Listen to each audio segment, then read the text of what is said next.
ব্যবসা বাণিজ্য কিভাবে এখান থেকে সুবিধা পাবে এই যে পলিসি অ্যান্ড কালেকশন সেপারেশনে? আগে একক ব্যক্তি আইনও দিত, নীতিও দিত, আবার কালেকশন করতো। করতে যেয়ে ও আইনের এটা ওই ক্ষমতাটা সে অপব্যবহার করত। পলিসি বলেন, কালেকশন বলেন, সব জায়গায় এগুলো কিন্তু ডিপেন্ড করছে এখানে কি কোন ধরনের লোকটা থাকবে, তাদের ইন্টিগ্রিটি কি, তাদের অনেস্টি কি। আপনি পলিসিতেও যদি ডিসঅনেস্ট থাকে তো লাভ হবে না। তো বাংলাদেশের লোক তো আর হঠাৎ ফেরেস্তা হয়ে যায়নি। রাতারাতি আমি আমার মাইন্ডসেট ঠিক করতে পারবো না। হ্যাঁ, আমি অটোমেশনও বলতেছি, অটোমেশনের পিছনে তো একজন মানুষকে তো ডাটা এন্ট্রি করতে হয়। ওর যদি স্বভাব খারাপ থাকে তো আমি যত ডাটা দেই ও কিচ্ছু হবে না। এখানেও তাই, এটা ঠিক। কিন্তু কিছু কিছু জিনিস আছে সিস্টেমের দ্বারা তাকে নিয়ন্ত্রণ করা যাচ্ছে।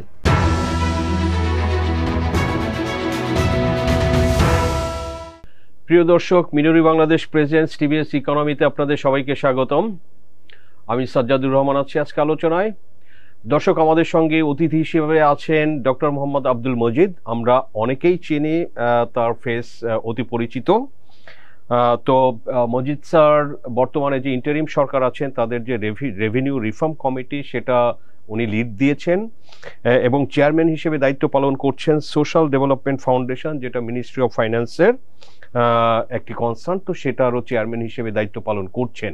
সো দর্শক, আজকে আমাদের আলোচনার মেইন বিষয় যেটার উপর আমরা ফোকাস করতে চাই যে এনবিআর ভেঙে যে দুটি সংস্থা হচ্ছে, একটি রাজস্ব নীতি প্রণয়নের জন্য আর একটি রাজস্ব আহরণ বা ব্যবস্থাপনার জন্য। যেটা অনেক দিন ধরে আলোচনার বিষয় ছিল যে যারা নীতি প্রণয়ন করে তারাই রাজস্ব আহরণ করে, সেগুলো আসলে সাংঘর্ষিক হয় এবং ঠিকভাবে আসলে কাজটি হয় না। এটা আমরা শুনেছি, অনেক বছর ধরেই শুনেছি, কিন্তু জাস্ট এটা সম্প্রতি এটা এই ব্যাপারে গেজেট নোটিফিকেশন হয়েছে এবং এটা অফিসিয়ালি আসলে এই জিনিসটা এখন কাজ হলো। সো ডক্টর মজিদ স্যার যেহেতু রেভিনিউ রিফর্ম কমিটির সাথে ছিলেন এবং এই সংক্রান্ত যে আসলে একটা পরামর্শক কমিটি সেগুলো নিয়েও কাজ করেছেন, তো আমরা মিস্টার মজিদের থেকে শুনবো দর্শক এবং আপনাদের সঙ্গে এটা শেয়ার করব, আমরা যাতে আসলে আরো বেশি বিষয়টা নিয়ে পরিষ্কার হতে পারি যে এটা কি এবং কেন করা হচ্ছে। তো স্যার, আপনাকে স্বাগতম টিভিএসে। থ্যাংক ইউ যে আপনার অনেক ব্যস্ততা আমি জানি, তারপরে আমাদের সাথে সময় দিতে পেরেছেন, এই জন্য আমরা রিয়েলি গ্রেটফুল টু ইউ। তো স্যার, এই যে যেটা বলছিলাম যে এই যে সেপারেশনের বিষয়টা, রাজস্ব নীতি অ্যান্ড ব্যবস্থাপনা বা আহরণ, তো এটা আসলে কেন দরকার? ধন্যবাদ। দেখুন, ঠিক সেপারেশন অর্থে বা বিলুপ্ত হয়ে যাওয়া বা বিভক্ত হয়ে যাওয়া বিষয়টা ওরকম না। এটা হচ্ছে একটি পুনর্গঠন। হ্যাঁ, এনবিআর আগে একটি একক সংস্থা ছিল, এটা একটা বোর্ড, 1924 এর ন্যাশনাল বোর্ড অফ রেভিনিউ অ্যাক্টের দ্বারা গঠিত। 1924 মানে 101 বছর আগে, 101 বছর আগে গঠিত। সেইটাই ধারাবাহিকভাবে তদানীন্তন পাকিস্তান এবং বর্তমান বাংলাদেশেও চলে আসছে। It is a board, revenue board.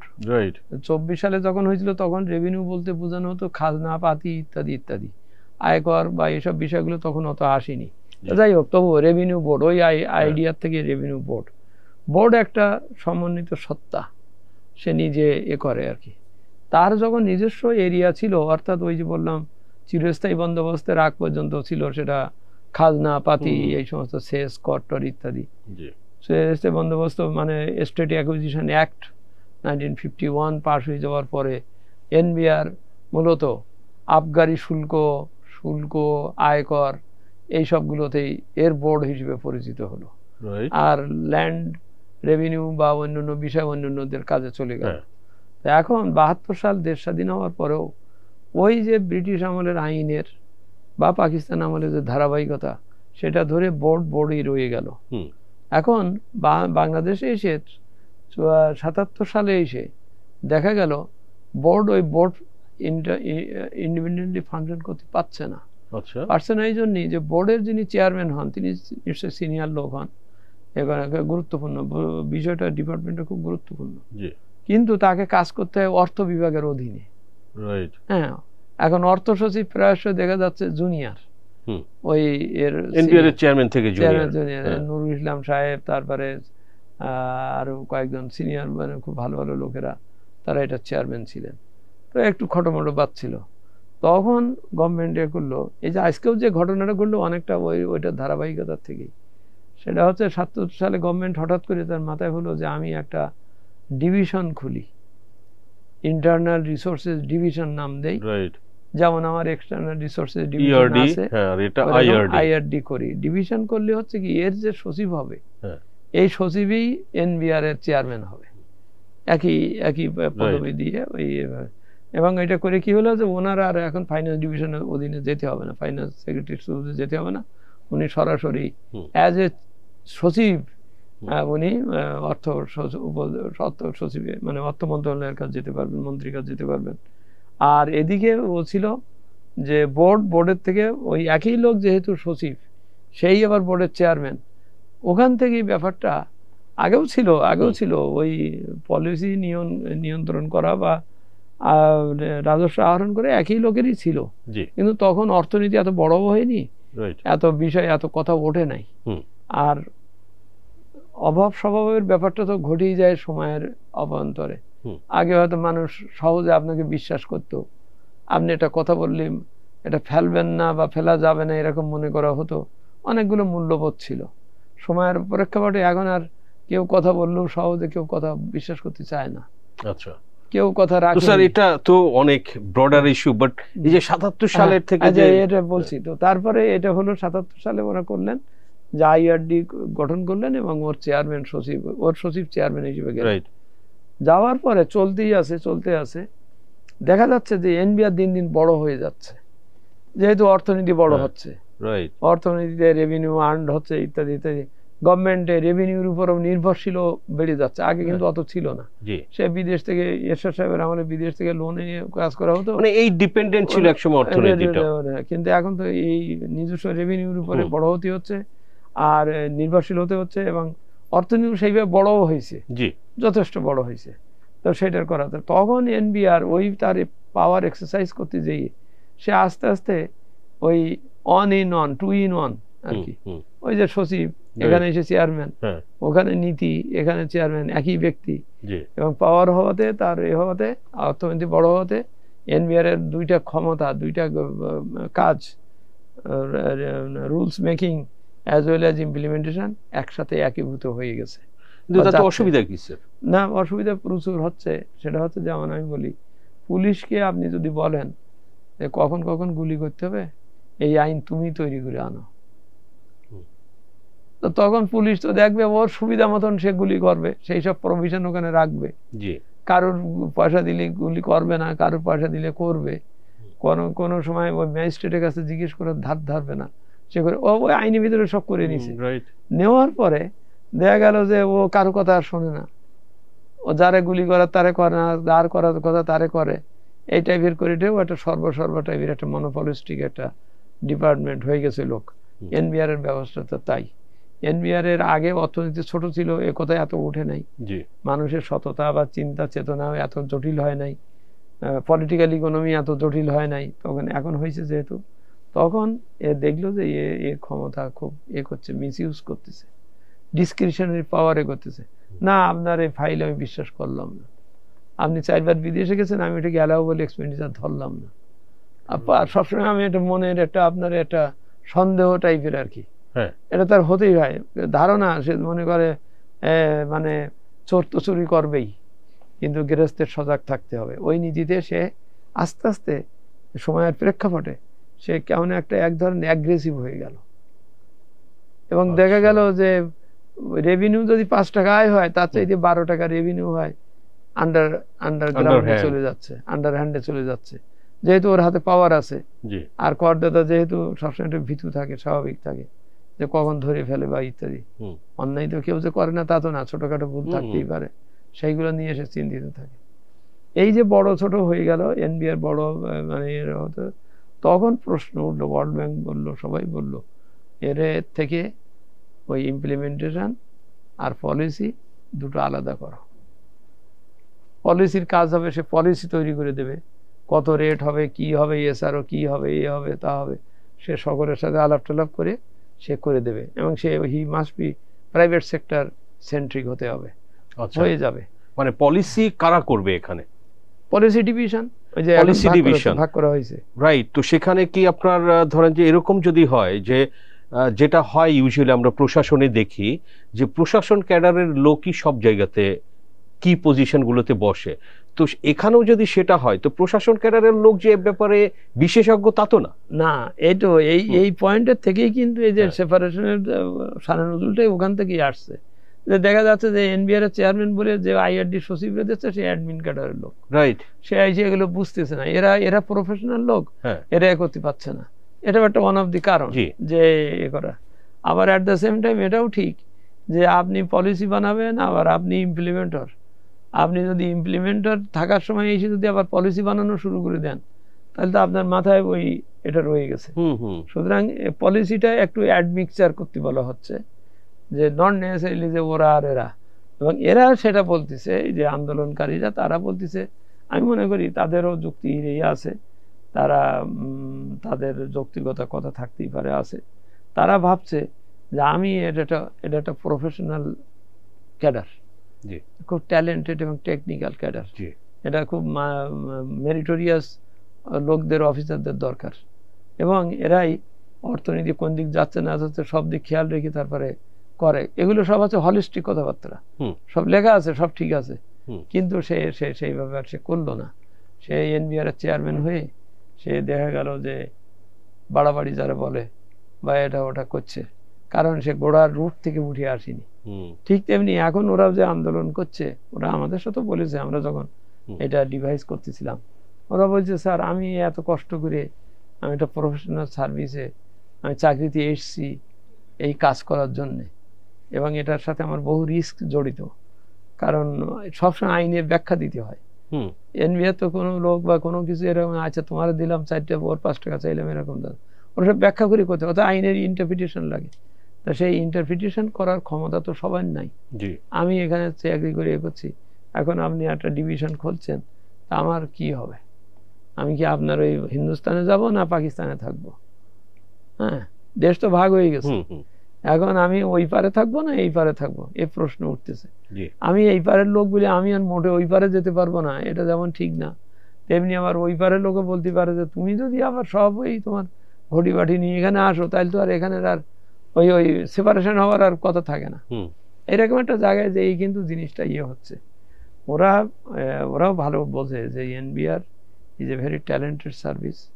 Talented সব লোক যেই কিন্তু পারে না, সবার কাজ সবাই পারে না, তারা একটা এক্সপার্টাইজ গ্রো করেছে।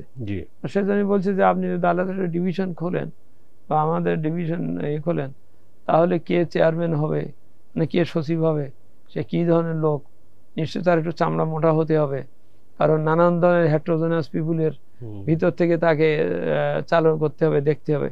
তা সুতরাং তাকে একটু তো হতেই হয়, এটা স্বাভাবিক। এটা থাকলো, কিন্তু তারপরও কথা থাকবে যে এই যে আপনি স্বাধীন করে আলাদা করে দিলেন, আলাদা করে দিলেন, এটার থেকেও এর নিষ্কৃতি বা এর মিসইউজ অফ পাওয়ার, সেগুলোর কি হবে? সেগুলোর তো একটা ব্যবস্থা হতে হবে। মিসইউজের পাওয়ার তো স্যার হতে পারে। আমি যদি আরেকটু জাস্ট ক্লিয়ার হতে চাই, ধরেন যে একটা হচ্ছে যে নীতি বিভাগ আর একটা ধরেন আহরণ বা ব্যবস্থাপনা। তো নীতি বিভাগে কোন ধরনের লোক থাকবে আর এই আহরণে কোন ধরনের লোক থাকবে? এটা কি আহরণে ধরেন কাস্টমস, ইনকাম ট্যাক্সের যে অফিসাররা, ক্যাডারের তারাই থাকবে, নীতিতে কারা থাকবে? হ্যাঁ, এখানে প্রথম পয়েন্ট হচ্ছে এনবিআর কে আপগ্রেড করে দেওয়া হয়েছে, একটা ডিভিশন করা হয়েছে, বাট খুব স্পষ্ট করে বলা হয়েছে এবং ওদের দাবিরও যৌক্তিকতা এখানে সারবত্তা, যেটা it is our division, because we are the technical people, we are the meritorious people, we have been appointed and employed here. এখানে বাইরের আরেকজন লোক এসে কথা বলতে গেলে তো হবে না, কারণ আমি পারবো না। এখানে সবসময় দেখা গেছে চেয়ারম্যান হয়তো অ্যাডমিন ক্যাডার লোক আসছে, এটা আমরাই। তা সুতরাং এরা একটা এক্সপার্টাইজ গ্রো করেছে এবং professionally they are very equipped and sound. তো সেখান থেকেই তারা চেয়ারম্যান হবে, খুব সহজ কথা। কিন্তু গভর্নমেন্টের একটা কয়েকটা জিনিসের বিষয় আছে। এখানে 2টা ক্যাডার, ইনকাম ট্যাক্স এবং কাস্টমস, স্বাভাবিকভাবেই নিজেদের মধ্যে একটা এনভায়াসনেস, মানে কি বলে, একটু সন্দেহ মনোযোগ থাকতেই পারে যে আমি বেশি টাকা আয় করতে পারলাম না, ও বেশি করতে পারলো, সেটা নিশ্চিত হওয়া দরকার। তো সেই সব নিশ্চয়করণের ক্ষেত্রেই এই সমস্যাটা বেড়ে গেল। যে এনবিআর এর লোকেরাই এনবিআর এর চেয়ারম্যান হবে, এটা বুঝলাম, সব ঠিক আছে, কিন্তু আমার কিছু কাজ ভেঙে নিয়ে যেয়ে আপনি আর একটা পলিসি ডিভিশন খুললেন, তো ওই পলিসি ডিভিশনের ওই কটা পোস্ট হয় আমারে দেন, নইলে রাষ্ট্রের কাছে যাক। কেন একটা পার্টিকুলার ক্যাডারের লোকেরা এসে ওখানে থাকবে? সুতরাং ওই জিনিসটা ওখানেই একটু বেঁধে যাচ্ছে, যে ও মনে করছে আমার বোধহয় এখতিয়ার, আমার অর্গানোগ্রাম, আমি বোধহয় হয়ে যাচ্ছি। কিন্তু কথা সরকারের পক্ষ থেকে কথা বা যুক্তির কথাই, তোমার এনবিআর ইনট্যাক্ট থাকতেছে, এনবিআর এর লোকেরাই তোমরা চেয়ারম্যান হবে, তোমার একবারে ফিল্ডের সিপাহি পর্যন্ত সে এনবিআর আন্ডার কমান্ড এবং থাকবে। সুতরাং এখানে খাটো করবার কিছু নাই। দ্বিতীয়ত হচ্ছে যে পলিসি ডিভিশনটা যেটা করা হচ্ছে সেটা কখনো সরকারি, পুরোপুরি সরকার, কখনো বখতিয়ার সাহেব বা অন্যান্যরা দিয়ে সেটা করা হচ্ছে আর কি। কিন্তু সেখানেও প্রশ্ন উঠতেছে, এরা দাবি করছে, যারা আমাদের সাথে মিটিংও বলেছে বারবার, আমি মনে হয় কিছুটা যৌক্তিক বলছে, স্যার এটা তো খুব হাইলি টেকনিক্যাল কাজ, উনি যে নীতি করবেন, নীতি করতে গেলেও তো একটা টেকনিক্যাল কাজ, ইন্টারপ্রিটেশনের প্রশ্ন, পুরো ইকোনমিটা বুঝতে হয়, অনেক স্ট্যাটিস্টিক্স, অনেক কিছু বুঝতে হয়। এইগুলো আমরা করতাম, প্রফেশনাল লোক আমরা ছিলাম, আমরা এইটা করতাম এখন। এবং এনবিআর এর পলিসি যখন ছিল আমরাই করতাম।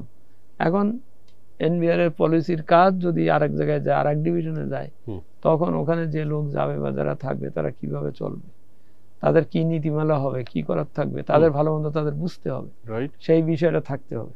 তো সেটা না থেকে এখানে যদি হঠাৎ বলা হলো যে আমি ফাইন মর্নিং বলে দিলাম, তুমি 3 জন এই ক্যাডারের লোক থাকবা, আর 2 জন পুলিশের থাকবা, 1 জন এগ্রিকালচারের থাকবা, বলতেই পারি, আই এম দ্য গভর্নমেন্ট, বলতেই পারি। বাট দি কোয়েশ্চেন ইজ, 400 লোক যদি তার ভূমিকা বা প্ল্যান যদি আমার ওইভাবে ঠিক থাকে যে আমি কতদূর যাব, কতদূর কি করব, এটা যদি ঠিক না থাকে, তাহলে আশঙ্কা হয়, ওদের আশঙ্কা হয় যে কোনো এক সময় এসে দেখা যাবে এনবিআরেও অ্যাডমিন কার্ডের লোক এসে যেতে পারে। কারণ ওই যে বলেছে অভিজ্ঞতা সম্পন্ন, এবং এখন যদি দেখা যায় যে ডিপার্টমেন্টে কারো অভিজ্ঞতা পাওয়া যায়নি, তা তখন তো গভর্নমেন্ট তো পদ খালি রাখবে না, তখন থাকবে। সেই জন্য এরা বলছে যে না, আমরা my country is good or bad, it is my country. তার মানে আমরাই করবো। এই যে আমরাই বলে তুমি এনবিআর সব পাচ্ছ, এটা ঠিক আছে, তোমাকে আপগ্রেড করে দিয়েছি, কিন্তু তুমি নীতির ওখানে যেও যদি বলো যে আমরাই, তাহলে তো পার্থক্য করা লাগে না, এখানেই বসতেন ভালোই ছিল, পার্থক্য করা লাগে না।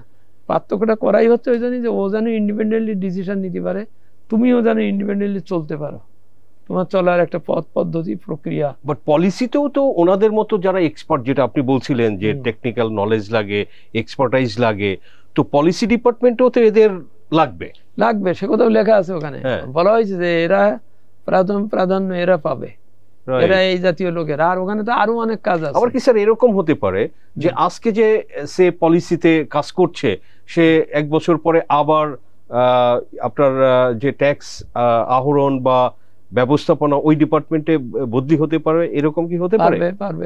কেন পারবে আমি বলি। এনবিআর এর ক্যাডার হচ্ছে 2টো, কাস্টমস এন্ড ট্যাক্সেশন। এরা এই পদের জন্যই তৈরি, প্রস্তুত এন্ড অ্যাপয়েন্টেড এই কাজের জন্য, এবং এই কাজে তারা অভিজ্ঞতা অর্জন করছে। এখন অন্য আরেক জায়গার লোক তো ওই অভিজ্ঞতা অর্জন করতে পারছে না, এখন সেও এসে যদি ওখানে কন্টেস্টেন্ট হয়, এখানে ওই জন্যই বলা আছে আইনে যে এই যে যারা এই কাজের সাথে জড়িত, বাস্তব অভিজ্ঞতা সম্পন্ন, তারা প্রেফারেন্স পাবে, ওখানে প্রেফারেন্স পাবে। তাদের নিয়ে বা এগুলি যদি না থাকে, তখন সে করতে যাবে। তাদের একটা কনসার্ন আছে স্যার, খুব সংক্ষেপে বলবেন, যে বাংলাদেশে সব কিছু আপনার ভালো ভালো পোস্ট পজিশনগুলো অ্যাডমিন ক্যাডার দখল করে। আপনি এই অভিযোগটা সম্পর্কে আপনার উত্তর কি? আপনিও এনবিআর এর চেয়ারম্যান ছিলেন, আইআরডি সেক্রেটারি ছিলেন, সো আপনার এই ব্যাপারে খুব সংক্ষেপে বলবেন। খুব ভালো কথা। আমি নিজে পার্সোনালি হচ্ছে ওই অডিট অ্যান্ড অ্যাকাউন্টস ক্যাডারের, আমি এনবিআর আমাকে দেওয়া হয়েছিল। অ্যাডমিন ক্যাডারের বিষয়টা হচ্ছে it is a big cadre, এবং সেই ব্রিটিশ আমল থেকে এই দণ্ডমুণ্ডের কর্তা বা ডেপুটি ম্যাজিস্ট্রেট বলি বা ডিভিশনাল কমিশনার, এখন তো কমিশনার শব্দ আরো বড় হয়ে গেছে, ওরা মনে করে ইকোনমি বা রাষ্ট্র বা যে কোনো বিষয়ে আমাদের থাকার দরকার আছে, বলতে পারে। বলার আরো সুযোগ হচ্ছে যে আমি বিভাগীয় কমিশনার বা খুলনায় যখন কমিশনার ছিল, কি বলছি, জেলায় যখন কমিশনার ছিলাম, আমি তো সকল ডিপার্টমেন্টের সকলের ছিলাম, I was the captain in such a sense. তার দেশের পর্যায়ে উচ্চ পর্যায়ে যেও আমি কেন ক্যাপ্টেন হতে পারবো না?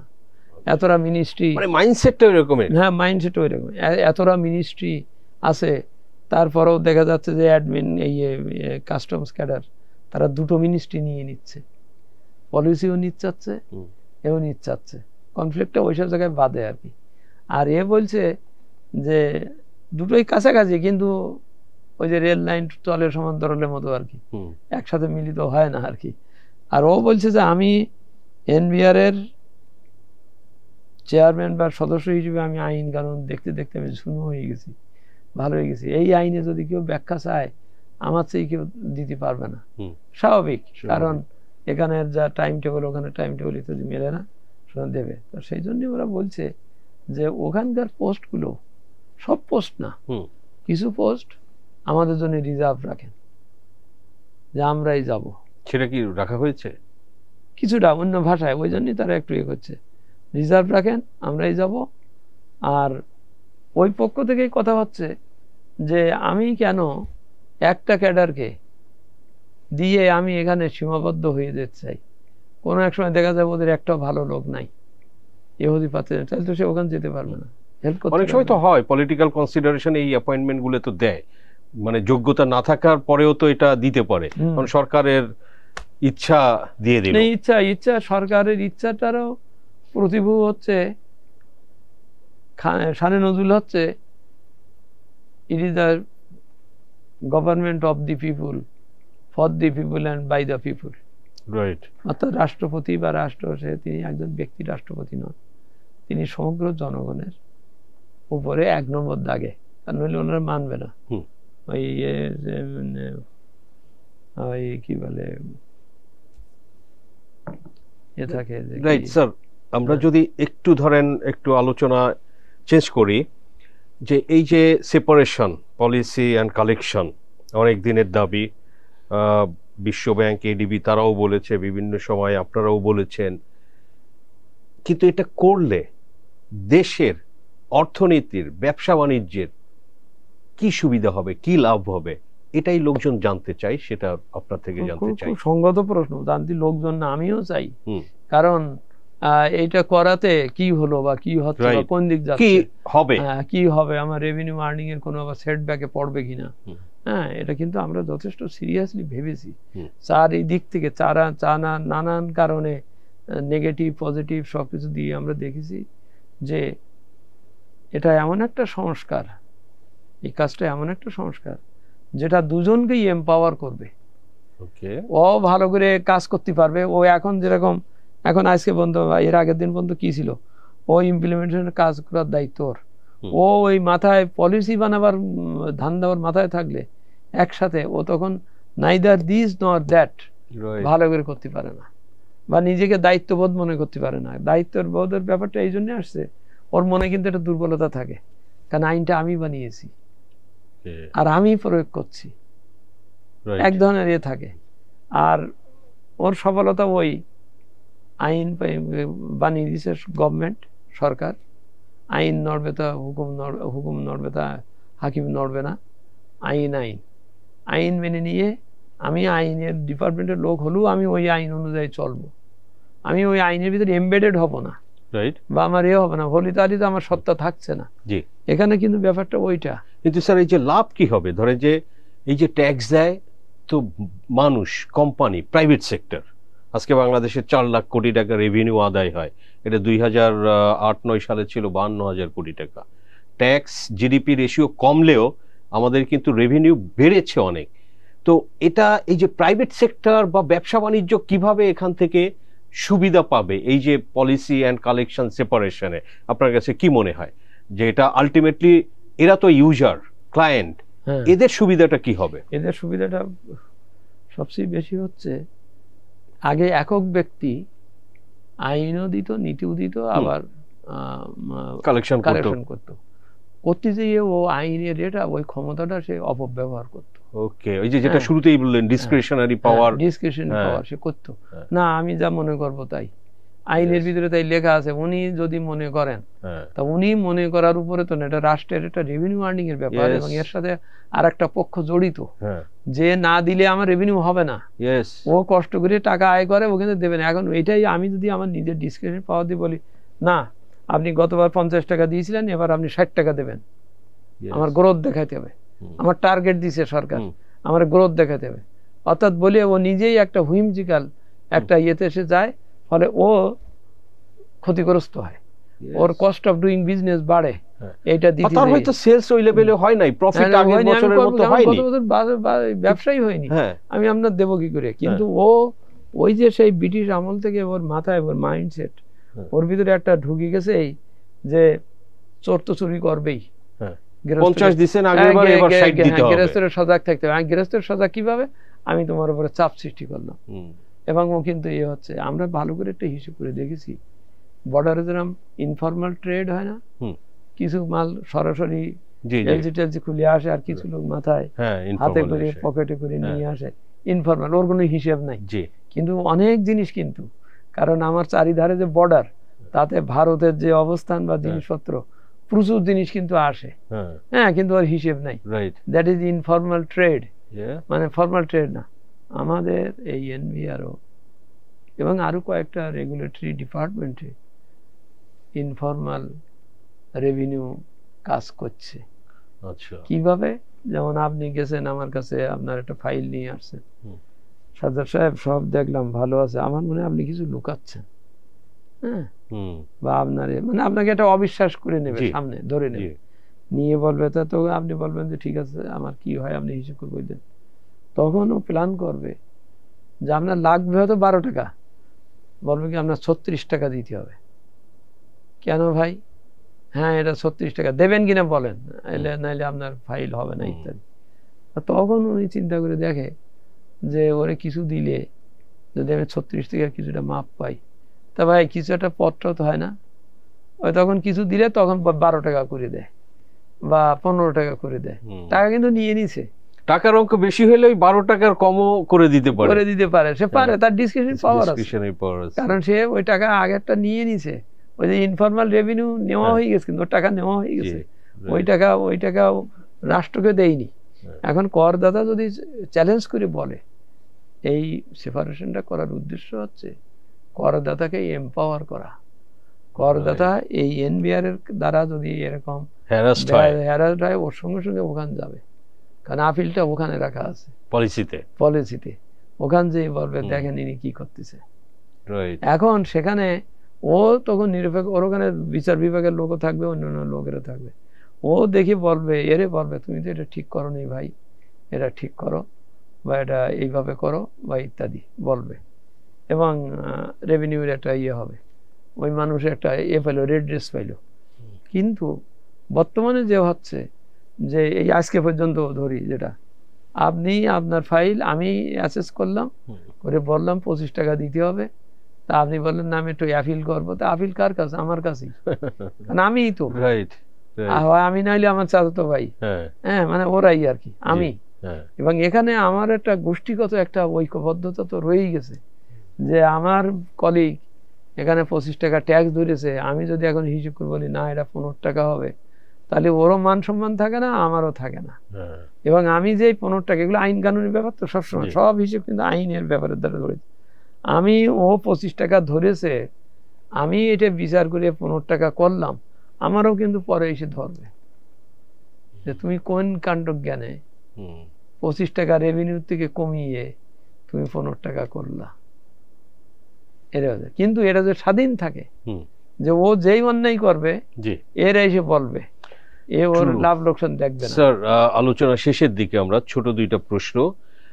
কাস্টমস দিয়ে ধরেন যে স্পেশালি আমি যদি বলি আমাদের পোর্টগুলোতে, স্পেশালি চিটাগং পোর্টে, যেহেতু ইম্পোর্ট 90% চিটাগং পোর্ট দিয়েই হচ্ছে, সো এই কাস্টমসের ভ্যালুয়েশন দিয়ে ইম্পোর্টাররা পার্টিকুলারলি তারা অনেক ধরনের কমপ্লেন করে, তারা সাফার করে, আরবিট্রেরিলি তারা এই ভ্যালুয়েশনগুলো করে। এখানে কি কোনো চেঞ্জ আসতে পারে এই পলিসি অ্যান্ড ম্যানেজমেন্ট সেপারেশনের কারণে? অবশ্যই আসতে পারে, কারণ এটা ওই যে আবার বললাম, কে কত নির্ধারণ করছে, এটা হচ্ছে ইম্পর্টেন্ট। ওকে, এখানে যদি ওইখানে সে মনে করে যে একজন ইম্পোর্টার আমি এখানে লস করছি, সে পলিসিতে গিয়ে আপিল করতে পারে, আপিল করতে পারবে, ওর মনে এটা আত্মবিশ্বাস জন্মাবে। জি জি। এখন যেমন ওর মুহূর্তে ওর নাই, বলছে আমি ওনার কাছে নালিশ দিলে কি হবে, ও তো আরো আমারে আটকাই দেবে। ট্রু। স্যার, শেষ প্রশ্ন, সবকিছুই আপনার থেকে শুনে মনে হলো যে ইয়েস, সরকার, ইন্টারিম সরকার একটা ভালো উদ্যোগ নিয়েছে, আগের কোন সরকার যেটা পারেনি, এই দুইটা পলিসি অ্যান্ড ইমপ্লিমেন্টেশনকে সেপারেট করে।